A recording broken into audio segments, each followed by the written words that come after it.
Je vous retrouve maintenant que vous avez généré tout un ensemble de vagues, chacune d'elles comprise dans un clip.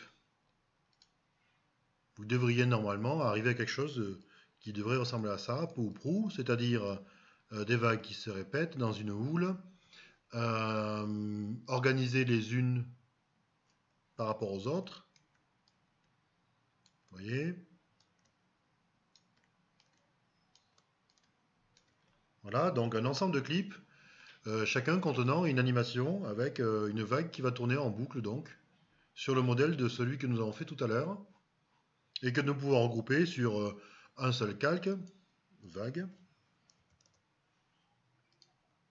ou à l'intérieur d'un clip lui-même, etc. Il y a différentes modalités d'organisation. Toujours est-il que vous devriez avoir 5 clips, 1, 2, 3, 4, 5, sur le même modèle que ce que nous avons pris tout à l'heure, à savoir une animation à l'intérieur avec une houle, et 5 fois 5 animations différentes, que vous pouvez maintenant organiser les unes par rapport aux autres, pour générer cet effet de mer. Voilà, j'appuie toujours sur Mage pour garder. Lorsque vous avez vos clips, comme dans tous les logiciels de la suite Adobe, vous pouvez ici les réorganiser pour les passer les uns devant les autres. Réorganiser, clic droit, réorganisation, mettre au premier plan, vers l'avant, vers l'arrière, etc. pour jouer sur les couches. Le cas échéant, vous pourriez ici générer des calques et mettre vos différentes vagues sur chacun des calques pour gérer cette animation. Enfin, ces différents aspects d'animation au niveau des couches, donc.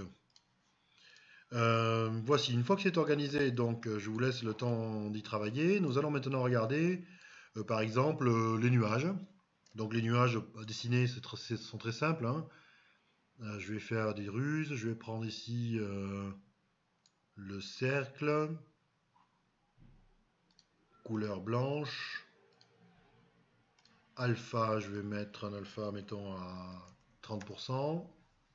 Et ici, je vais activer dessin d'objets qui va nous permettre de dessiner des objets autonomes qui ne seront pas des symboles, mais qui pourront se superposer les uns les autres. Je choisis cette fonction, donc, et là, sur le côté, je vais dessiner des cercles. Alors, on ne les voit pas bien. Hop, laissez-moi les décaler. En blanc, merci. Hop, j'ai dessiné mes cercles, et donc vous voyez, ils se superposent. Là, pour l'instant, je fais quelque chose d'assez approximatif. Voilà, que ça ressemble à peu près à un nuage. Je sélectionne tout, clic droit, séparer. Et hop, j'ai quelque chose qui ressemble à peu près à un nuage. On pourrait bien sûr détailler un petit peu, on pourrait jouer un peu plus sur les graphismes. Bon, c'est pas le lieu, nous on est là plutôt pour les animations. CTRL X, je vais modifier ici pour créer un calque nuage. Non, on a dit nuage. Voilà, CTRL V. Donc j'ai un premier nuage, clic droit, je convertis en symbole, je l'appelle nuage 1. Symbole graphique, centré. Voilà. Je refais la même chose 3 fois pour générer 3 nuages différents avec des formes singulières à chaque fois. Voici. Il faut que la forme générale ressemble à un nuage en fait. Donc ça peut être assez varié. Un nuage c'est toujours dans les arrondis. La plupart du temps c'est dans les arrondis. Voilà. Voici, hop. Clic droit, séparer. Vous pouvez faire CTRL B. Séparer, ça va séparer les objets, c'est-à-dire enlever tout ce qui les cantonne à des couches en fait, c'est-à-dire séparer, va enlever à la fois va détruire un symbole par exemple pour donner accès directement aux graphiques qui sont à l'intérieur, etc. Bon là on peut modifier, vous voyez, je n'hésite pas à aller dans mon graphique pour dans mon dessin pour essayer de le modifier un tout petit peu. Hop, voilà, quand je suis un minimum convaincu, pardon, CTRL, je dézoome, convertir en symbole, nuage 2. J'en fais un troisième pour que vous l'ayez vu.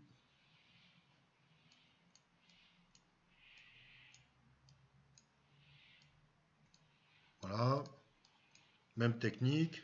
CTRL B, je sépare. F8. Pardon. F8, convertir en symbole. Nuage 3. Et nous y sommes. Ces nuages, je les place tous ici. Et je vais faire la même chose qu'avec les vagues, c'est-à-dire qu'à chacun d'eux, je vais créer un symbole clip, nuage 3, et y insérer une animation. Ici, je mets en haut à gauche. Double clic, je rentre dans l'intérieur. C'est exactement la même technique que pour les vagues. Clic droit, créer l'interpolation de mouvement. Et je fais passer. Les nuages vont avoir un intérêt pour nous, qui va être amusant, c'est que nous allons pouvoir les utiliser ensuite pour manipuler les occurrences de symboles et revenir sur ce concept d'occurrence symbole. Notez que j'ai fait une animation qui est droite. Généralement, les nuages se déplacent de manière à peu près rectiligne. Hein. Mais vous allez voir, on va utiliser des petites ruses là-dessus. Donc je vais faire mes trois animations, pardon. Convertir en symbole, clip. Là, je suis sur nuage 1. MC. Je rentre à l'intérieur. Clic droit, créer l'interpolation de mouvement. J'étends mes images. Approximativement. Je fais attention à ne pas avoir les mêmes durées d'animation. Comme ça, elles vont se reboucler. Il y en a une qui va finir avant l'autre, etc. Et donc, il va y avoir tout un ensemble tout un jeu qui va se faire, qui va donner une impression de hasard un petit peu dans le passage des nuages. Je refais la même chose ici. Donc, F8, convertir en symbole, nuage 2, MC. Je rentre à l'intérieur, clic droit, créer une interpolation. Hop. Je rallonge mon scénario, j'y vais, vous voyez, je suis pas timide. Et voilà.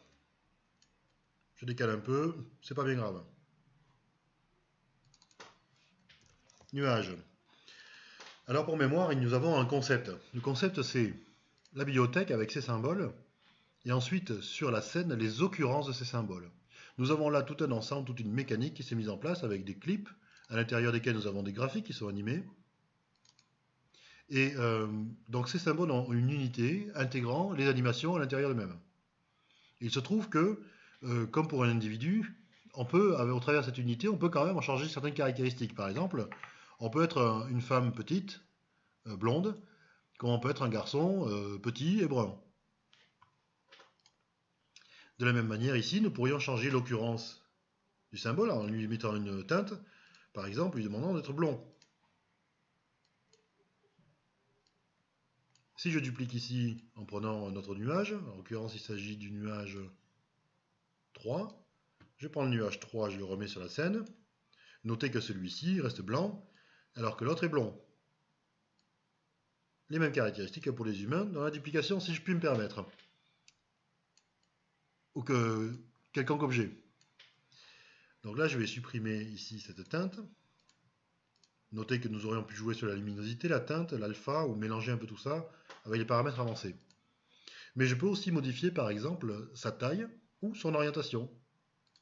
Ici, je vais mettre une orientation, par exemple, à moins de 2 degrés, un tout petit peu. Vous voyez que le nuage s'est orienté. Mais voyez aussi que lorsque je rentre maintenant à l'intérieur du nuage, au lieu d'avoir une animation qui soit rectiligne comme nous avions, elle est légèrement inclinée. Je vais ici augmenter. Vous allez voir que l'animation va s'incliner. Hop. C'est-à-dire qu'avec un même objet, une même animation, nous pouvons obtenir plusieurs résultats. Laissez-moi vous montrer autre chose aussi. Transformer, je vais mettre moins 5, voyons, pour avoir une petite... voilà. Ici, je vais briser, je vais juste allonger un tout petit peu. Vous voyez que le dessin ici s'allonge. Mais si je rentre à l'intérieur, flèche blanche, flèche noire, si je rentre à l'intérieur, vous voyez que l'animation s'est aussi allongée, le nuage va plus loin. Donc, grâce à ça, avec une même animation, je peux générer plusieurs animations, l'illusion d'avoir plusieurs animations. Je vais vous montrer quelque chose. Ici, je vais prendre un nuage 3 d'origine. Nous avons donc celui-ci ici qui est transformé et celui-ci qui est d'origine. Je vais jouer notre animation, CTRL entrée. Et voyez ici l'occurrence nuage 3 que j'ai modifié, qui effectivement est incliné et qui effectivement prend une courbe un peu différente avec une vitesse un peu différente. En l'inclinant comme nous l'avons incliné, nous avons généré une distance à parcourir qui est plus longue dans un temps qui est le même. Donc on donne l'illusion d'être accéléré. Notre illusion est presque parfaite. Voici, donc nous avons nos nuages. Maintenant, vous aurez remarqué que tous les nuages partent en même temps et opèrent le même cycle. Pour éviter ça, nous allons modifier nos clips à l'intérieur avec les animations. Par exemple, ici, je suis sur nuage 1 et je vais décaler le démarrage. C'est-à-dire, je choisis ici mon calque, pour sélectionner toutes mes images. J'aurais pu me positionner ici aussi, hop, pour sélectionner toutes les images d'un coup. Et là, je vais décaler aléatoirement. Bon, mettons ici, par exemple, là, allez, 150 images, il va se déclencher au bout de quelques secondes. Ici, pour le clip, nuage. Je vais faire la même chose, je vais décaler, mais un peu différemment. Je vais décaler, par exemple, à 110, je fais un peu au hasard. Et là, je vais décaler à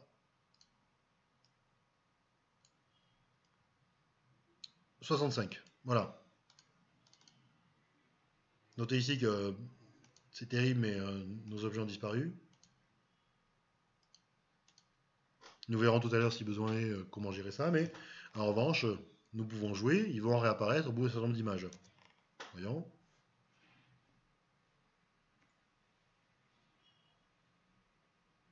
Un premier nuage apparaît au bout d'un certain nombre d'images. Les autres apparaissent. Bon, maintenant, il s'agit de caler pour avoir quelque chose qui se coordonne à peu près correctement et pour éviter que tous apparaissent au même moment. Donc je pense que nous pouvons décaler un petit peu plus. La proportion semble faible.